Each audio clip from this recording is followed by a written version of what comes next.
Pagiku cerahku. Bismillahirrahmanirrahim. Assalamualaikum warahmatullahi wabarakatuh. Waalaikumsalam warahmatullahi wabarakatuh. Alhamdulillahirabbil alamin. Wassalatu wassalamu ala asyrofil anbiya'i wal mursalin wa ala alihi washabbihi ajmain. Segala puji bagi Allah yang telah memberikan kita kesehatan dan kesempatan sehingga kita dapat berkumpul di ruang yang kita cintai ini. Selawat dan salam dan salam sajikan kepada Tuhan Nabi besar Muhammad sallallahu alaihi wasallam yang telah membawa kita dari alam kebodohan ke alam yang berilmu pengetahuan.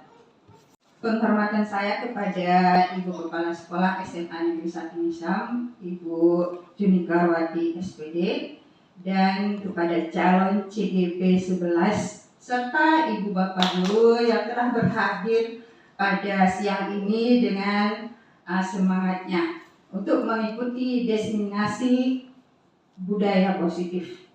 Baiklah, untuk mempersingkat waktu, kita memasuki acara pertama, yaitu kata-kata sambutan dari Kepala Sekolah SMA Negeri 1 Nisam. Kepada Ibu Kepala Sekolah SMA Negeri 1 Nisam, saya persilakan.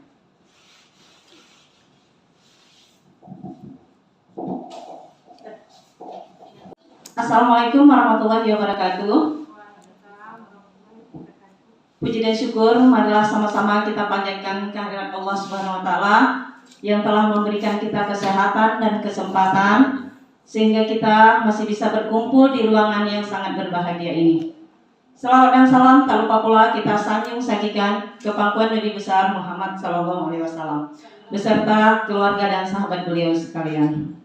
Yang saya hormati Bapak-bapak dan ibu-ibu sekalian yang telah berhadir untuk mengikuti acara presentasi daripada calon guru penggerak kita tentang diseminasi budaya positif.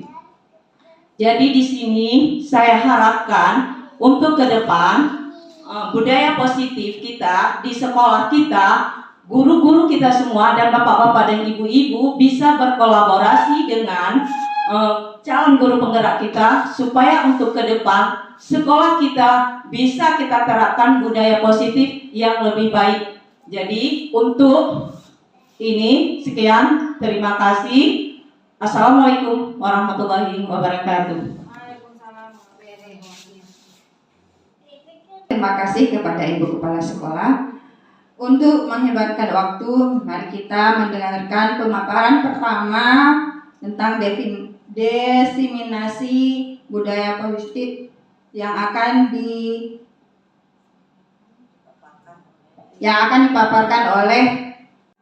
disampaikan oleh Ibu Noni Daviana SSI. Untuk Ibu Noni Daviana disilakan. Assalamualaikum warahmatullahi wabarakatuh. Waalaikumsalam.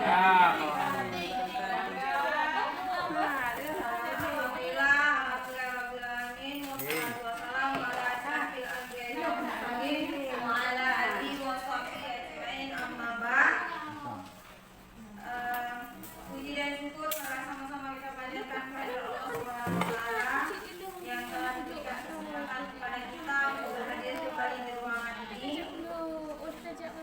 Ya Bapak Ibu, selanjutnya selawat beriring salam kita sanjungkan ke pangkuan Nabi besar Muhammad sallallahu alaihi wasallam yang telah membawa umatnya dari alam kebodohan ke alam yang penuh ilmu pengetahuan seperti kita rasakan saat sekarang ini. Terima kasih kepada Ibu Kepala Sekolah SMA Negeri 1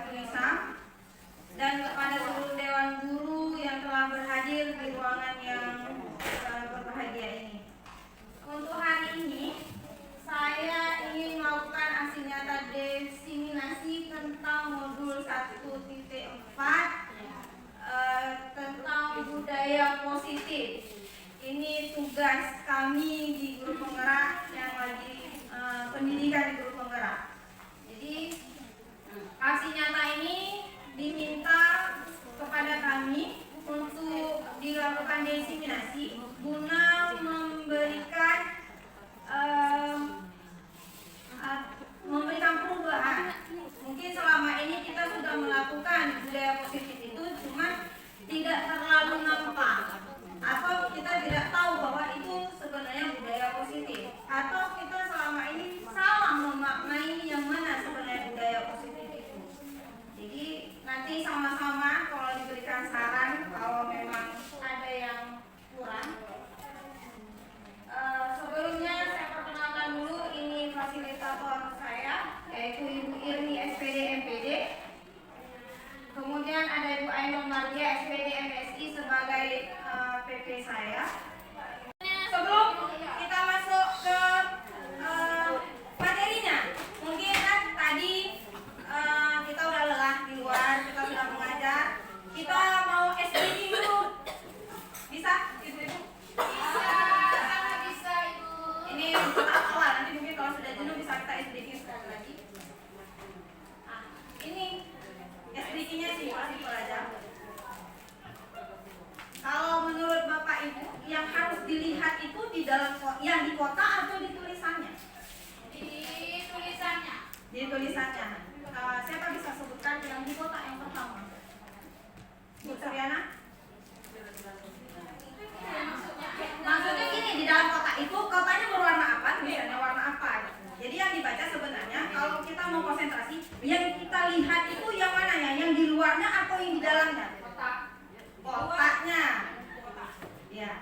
Karena tidak selamanya yang harus kita lihat itu yang di luarnya, sementara isi di dalamnya kita nggak pernah tahu. Ini maksud dari SPG kita. Kalau dibaca yang pertama itu hitam atau merah? Merah. Yang kedua ungu. Yang ketiga kuning itu. Iya. Yang keempat hijau. Kotanya memang hijau. Satu lagi ini lingkaran. Warnanya hijau. Bentuknya yang dilihat. Lingkaran atau bulat. Yang kedua segitiga.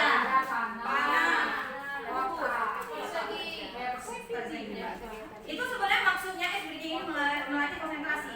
Kemudian untuk mengetahui bahwa tidak selamanya yang dilihat di luar itu sama seperti yang ada di dalam. Mungkin itu dulu SPG-nya. Kita masuk ke budaya positif.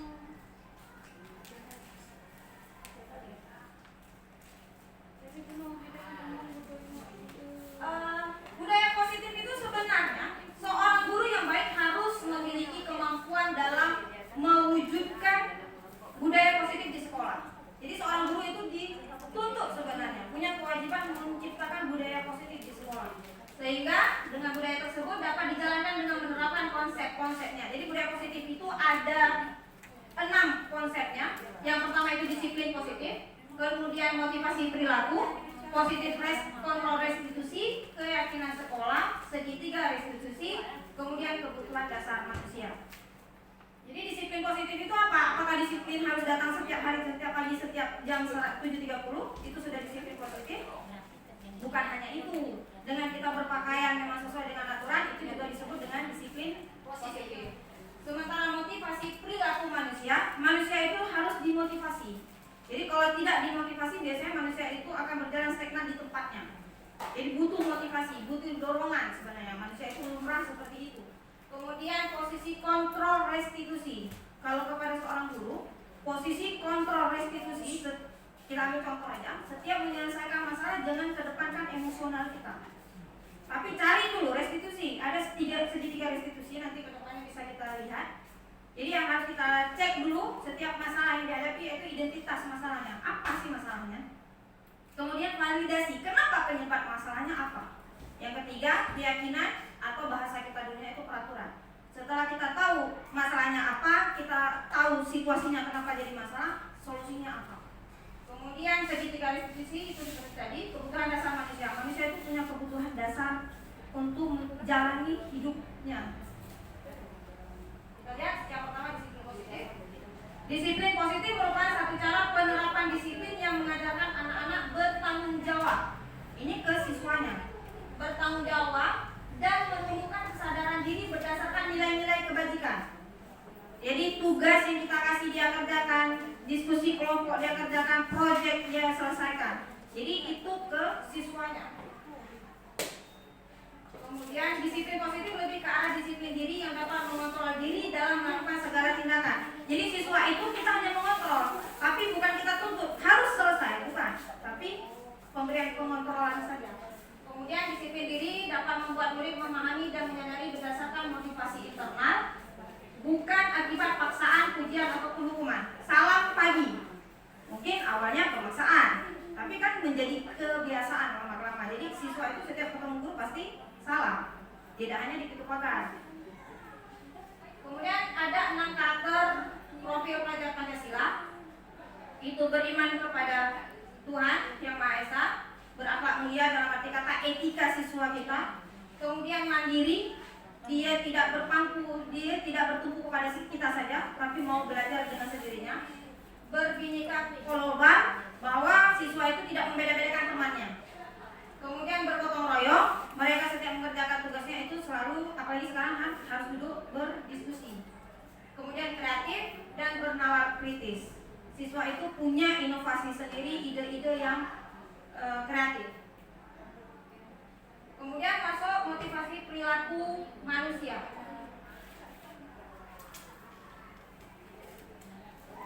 Ada 3 motivasi perilaku manusia.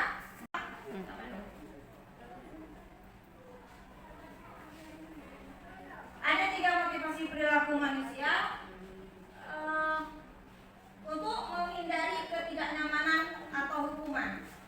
Bisa nggak salah seorang, misalnya siapa yang bisa jelaskan maksudnya itu apa? Yang pertama untuk menghindari ketidaknyamanan atau hukuman. Contohnya gimana? Bu Eni, Bu Maida, bisa dijelaskan? Yang pertama, untuk menghindari ketidaknyamanan atau hukuman, motivasi perilaku manusia. Kenapa dia selalu menghindari ketidaknyamanan? Maksudnya apa?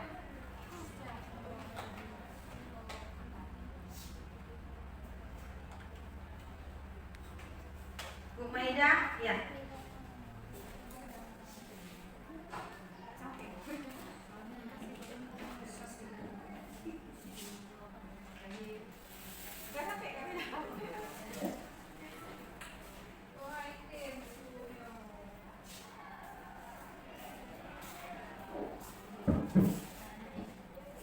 Baik, saya akan coba jelaskan tentang motivasi perilaku manusia untuk menghindari ketidaknyamanan atau hukuman.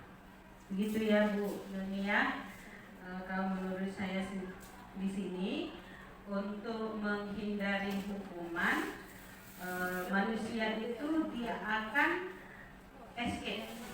Dalam arti dia hindari, dia akan bisa saja dia akan melakukan hal-hal yang lain untuk supaya dia terlepas dari hukuman.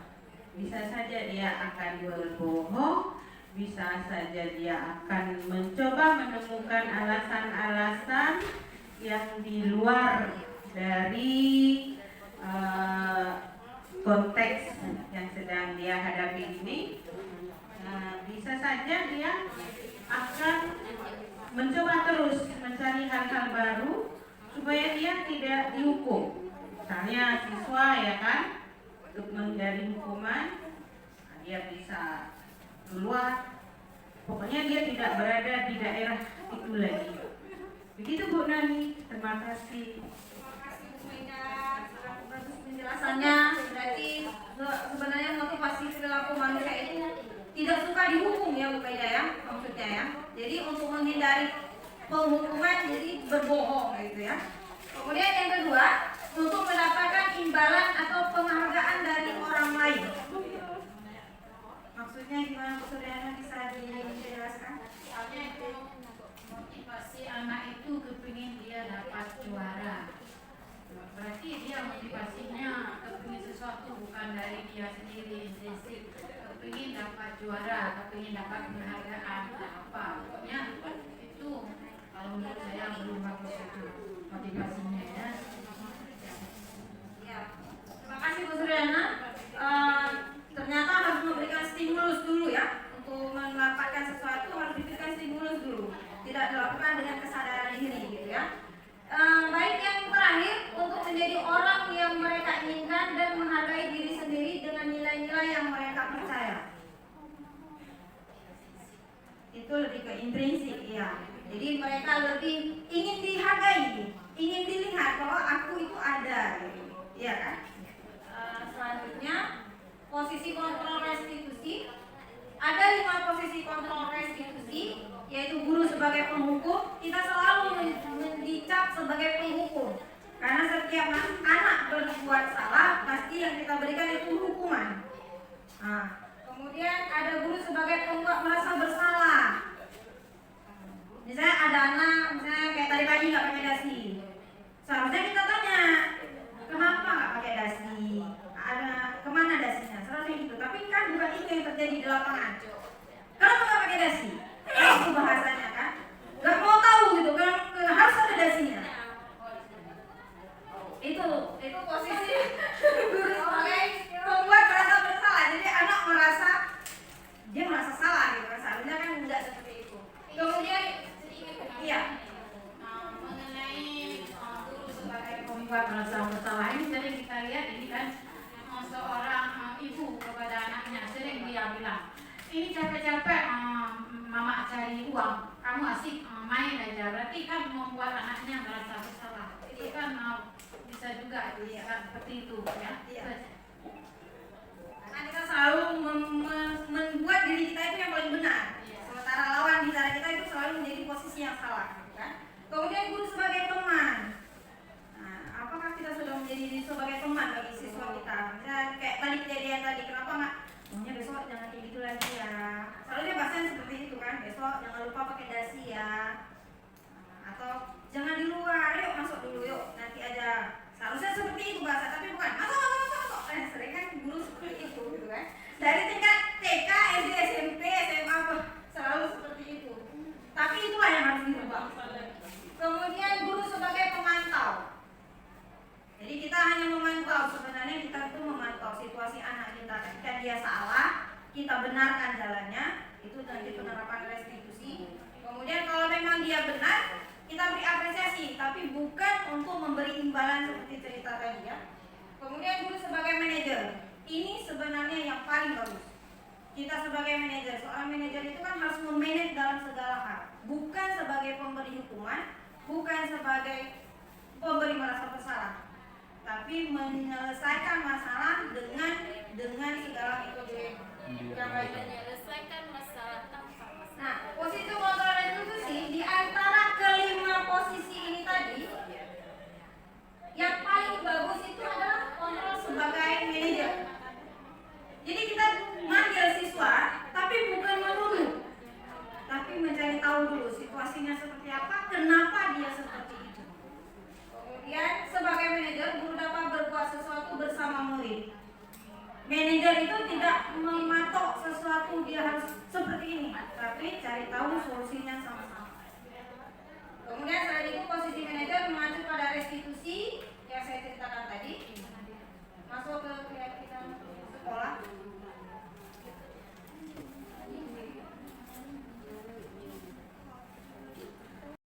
Atau kelas, guru berperan dalam mewujudkan terbentuknya kegiatan sekolah atau kelas dengan adanya kesepakatan antara guru dan murid. Biasanya aturan itu dibuat berdasarkan keinginan yang empunya tempat, bukan keinginan bersama-sama. Sebenarnya setiap aturan walaupun di sekolah itu punya komitmen antara kita dan siswa. Jadi kita ajak siswa, maunya sekolah kita ini seperti apa, aturan seperti apa yang harus kita buat di sekolah kita. Jadi siswa juga kita ikut libatkan. Tapi itu yang harus kita ubah sekarang ya. Kemudian keyakinan sekolah atau kelas berupaya percaya universal yang mudah diingat dan dipahami dan harus diterapkan di lingkungan sekolah. Misalnya, jangan datang terlambat. Seharusnya bahasanya bukan jangan datang terlambat. Saya ke sekolah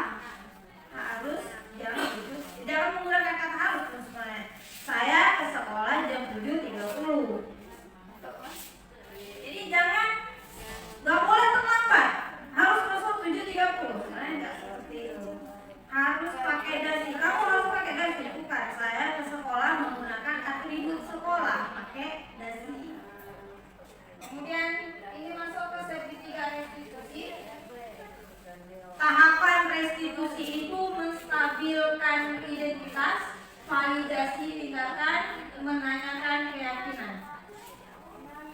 Menstabilkan identitas itu dilakukan berdasarkan prinsip bahwa membuat kesalahan adalah bagian dari proses pembelajaran yang akhirnya akan bergeser identitas gagal ke arah identitas sukses. Jadi setiap anak yang berbuat masalah itu bukan memang dia buat salah, tapi dia perlu. Kemudian validasi tindakan yang salah dilakukan berdasarkan prinsip bahwa setiap perilaku berupaya memenuhi suatu kebutuhan tertentu, sehingga guru atau orang tua akan bergeser dari pemikiran stimulus respon menjadi proaktif. Jadi tidak selamanya stimulus diberikan. Kalau kamu datang cepat, maka saya akan berikan hadiah. Bukan seperti itu. Kemudian pendidikan keyakinan dilakukan dengan memberi pertanyaan-pertanyaan bermakna kepada murid atau anak-anak untuk memunculkan motivasinya.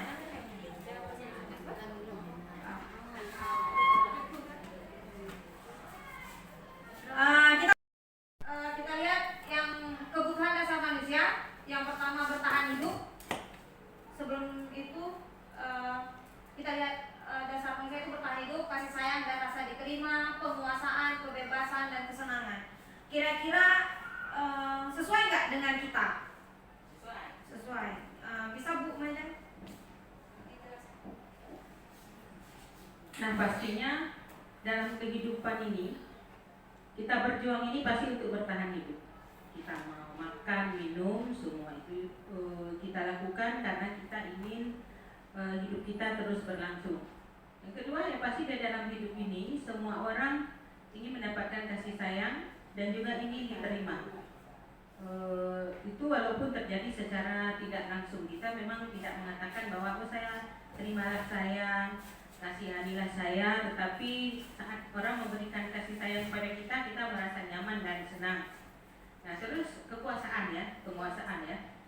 Nah, walaupun tidak semua orang, tetapi semua orang rata-rata orang mau berkuasa. Paling tidak berkuasa bukan dalam arti berkuasa di dalam ranah yang lebih tinggi, besar, tetapi paling tidak dia berkuasa pada dirinya sendiri terhadap keputusan-keputusannya dan sebagainya.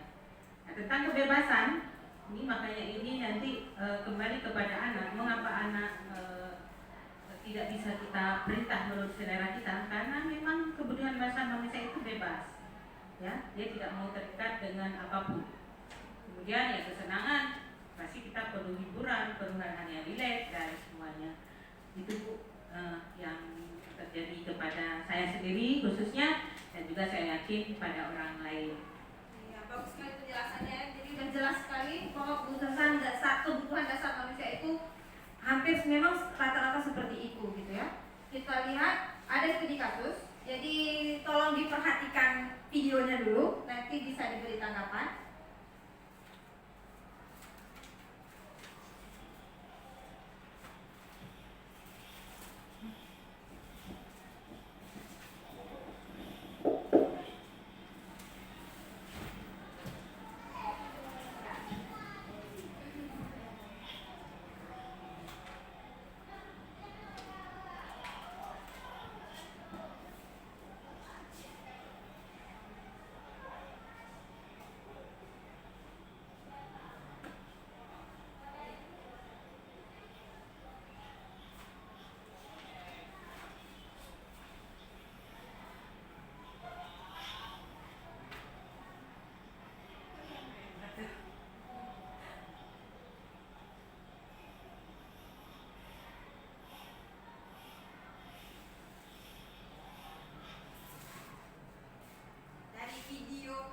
Dari video yang disaksikan barusan, itu kan satu masalah ya. Nah, yang kita hadapi biasanya pembulian itu. Kira-kira apa yang harus kita lakukan kita sebagai guru? Bu Mardiana mungkin mau, atau Bu Ismarina boleh, atau siapa? Apa yang seharusnya kita lakukan gitu untuk anak? Nggak sampai itu.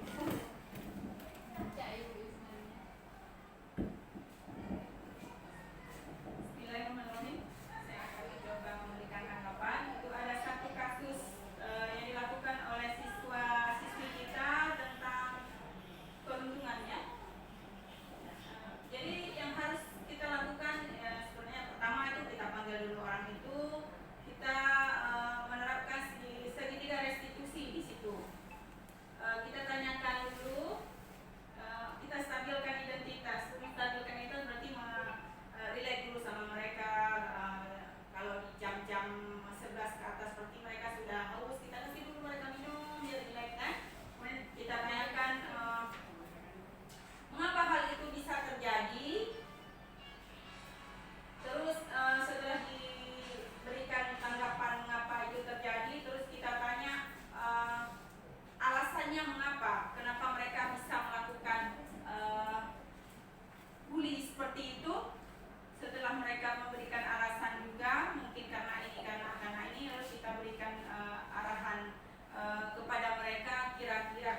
pendidikan restitusi gitu ya.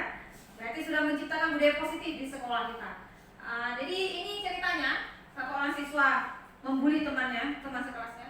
Jadi ini sebenarnya bukan di sekolah kita aja, tapi di hampir setiap sekolah. Mungkin kasusnya berbeda-beda, bulinya seperti ini atau ada di dalam kelas atau sebagainya.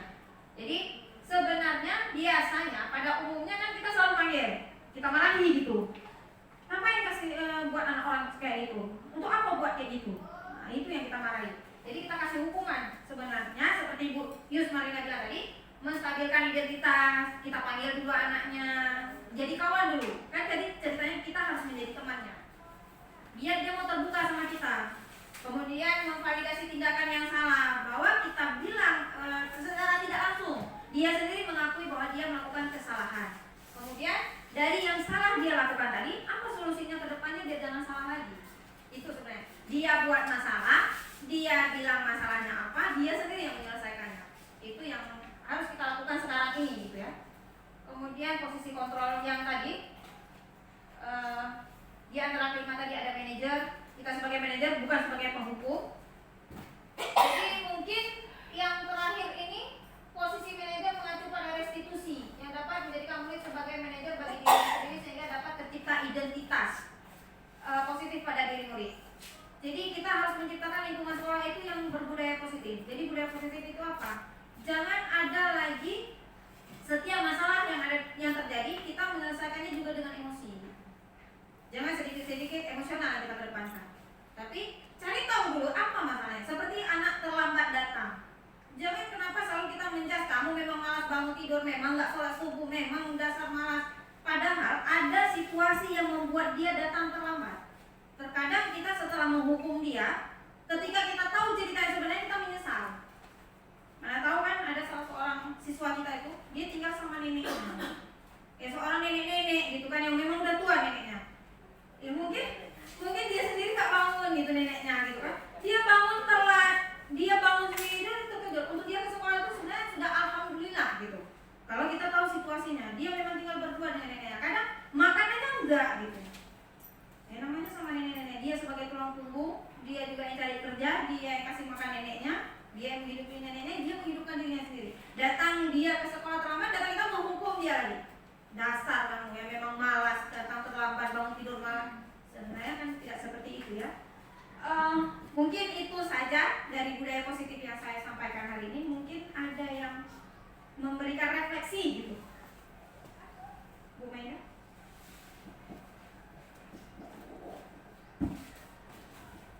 Refleksi atau pertanyaan? Refleksi. Ya, luar biasa tadi.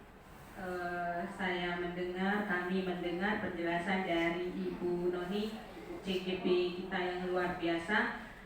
Jadi tentang penjelasan budaya positif tadi, terlalu banyak aspek-aspek yang masuk, termasuk keyakinan kelas, posisi kontrol, kebutuhan manusia dan sebagainya. Apa yang sudah disampaikan sangat sistematis dan sangat bermanfaat bagi kami guru yang terkadang kita lupa di mana posisi kita, terutama pada posisi kontrol ini. Kita seringkali berada pada posisi kontrol nomor 1, menghukum, paling banyak menghukum dengan suara lantang keras, membuat rasa bersalah, itu dengan suara yang lembut tetapi menyakitkan. Kita jarang sekali berada di posisi teman, pemantau, apalagi manajer.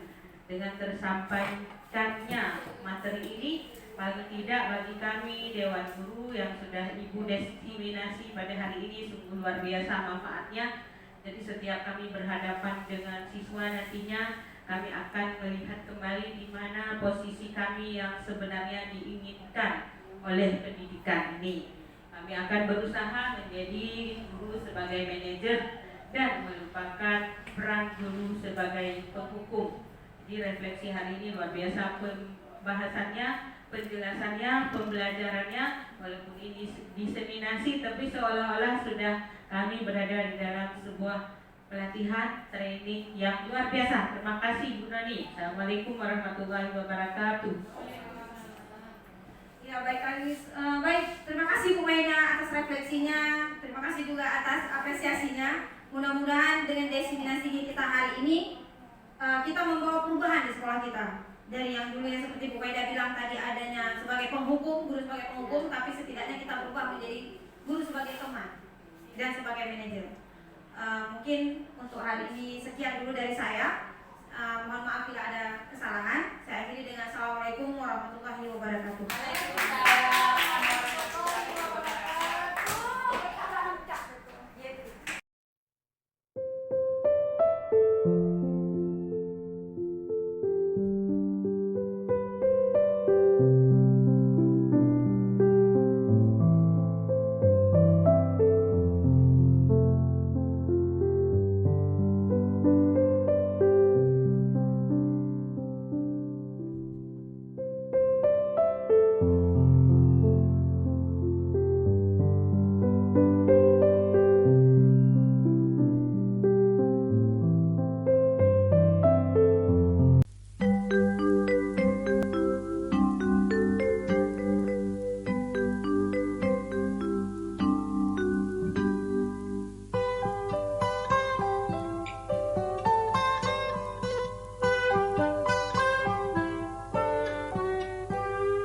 Pagiku cerahku, matahari bersinar, ku gendong tas merahku di pundak. Selamat pagi semua, ku nantikan dirimu di depan kelasmu, menantikan kami.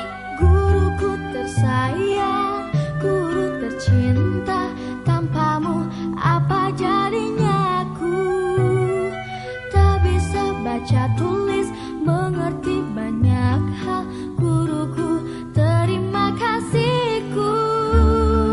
Nyatanya diriku kadang buatmu marah, namun segala maaf kau berikan.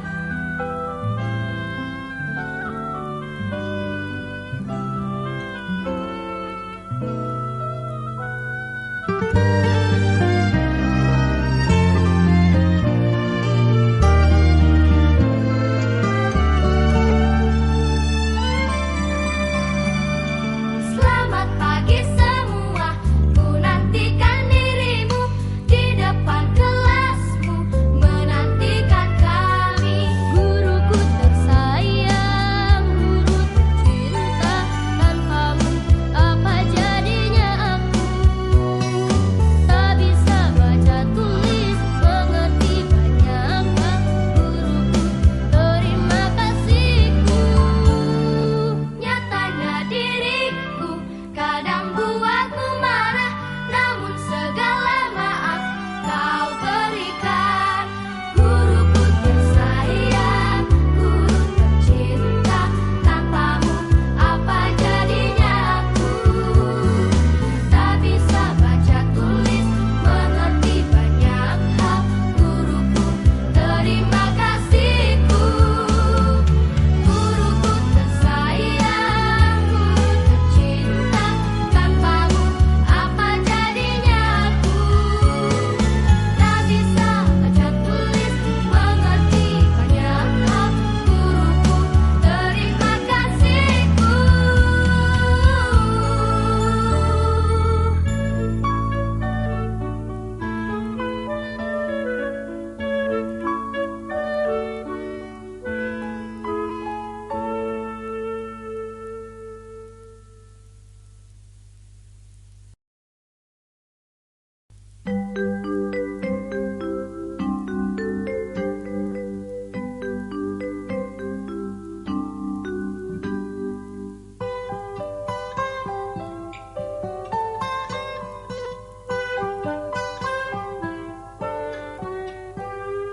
Pagiku cerahku, matahari bersinar, ku gendong tas merahku di pundak. Selamat pagi semua, ku nantikan dirimu di depan kelasmu, menantikan